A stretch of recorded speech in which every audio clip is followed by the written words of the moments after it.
Okay, so a classic pesto uses basil as the herb, but you can really use any herb. I've made it with parsley before. I've heard of like arugula pesto, whatever you like. Okay. And then there's always some sort of nut. I'm gonna use pine nuts, which is actually very classic as well.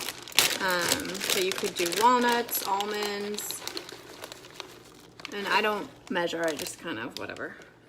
And then there's always a cheese, commonly Parmesan, which I'm actually gonna use, but you could also do like feta or...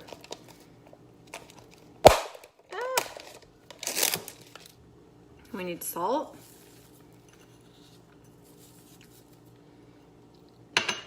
And pepper.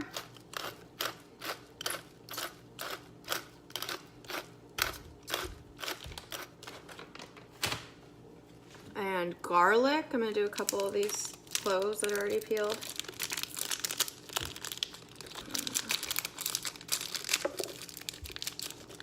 And then you want some sort of acidity. If it's like vinegar or lemons are common, I'm gonna do a little red wine vinegar.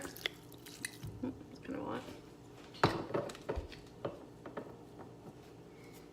You add in olive oil while you're blending.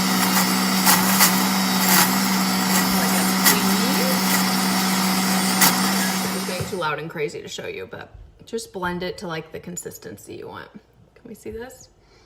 It's really good. So I kept filling it with oil until it was like liquidy,